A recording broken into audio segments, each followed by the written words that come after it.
একটা দেশের সব কিছুতেই কিন্তু ওই দেশের পোশাক আশাক জিনিস আসবাবপত্র খাওয়া দাওয়া সব কিছুর একটা ট্রেডিশন আছে। বাংলাদেশে যেমন আছে এই যে মাটির থালা বাসনপত্র, কাঁসার থালা হাঁড়ি পাতিল, তারপর খাবার দাবার খিচুড়ি বিরিয়ানি মাছ ভাত। তো তেমনি বাংলাদেশে কিন্তু খিচুড়ি লাভারদের মধ্যে আমি একজন।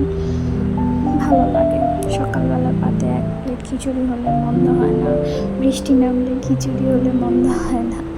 সো যাই হোক, ঐতিহ্য বললাম এই জন্য যে এই মাটির পাতিলে আমি অনেক দিন যাবৎ দেখতেছি যে অনেকে রান্না করছে, মা দাদির কাছ থেকে শুনেছি, কিন্তু কখনো করা হয়নি।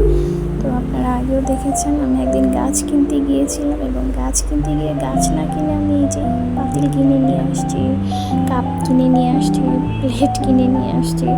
তো যাই হোক, কথা হচ্ছে যে এটাতে রান্না করা যে এত মজা, আসলে আমি সেটা বুঝতে পারিনি।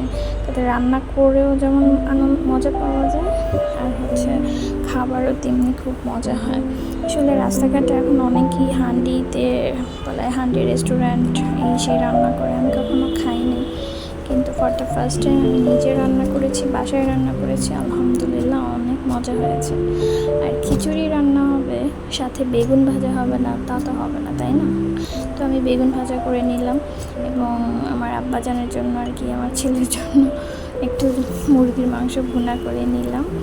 দেন হচ্ছে রান্না করতে করতে ভাবছিলাম যে আসলে ঐতিহ্য হারায় না, ঐতিহ্য ফিরে আসে সময়ের সাথে সাথে, হয়তো বা একটু পরিবর্তিত হয়ে ফিরে আসে। তো যাই হোক, আমি যখন আমার বিয়ের পরে আমি দুটো মাটির জিনিস এনেছিলাম আমার শ্বশুর বাড়িতে। তো ওটা দেখে আমাকে দু একজন মানুষ এটা নিয়ে হাসাহাসি করছিল, বলে রাখা ভালো যে আমার শাশুড়ি করছিল না, অন্য কেউ।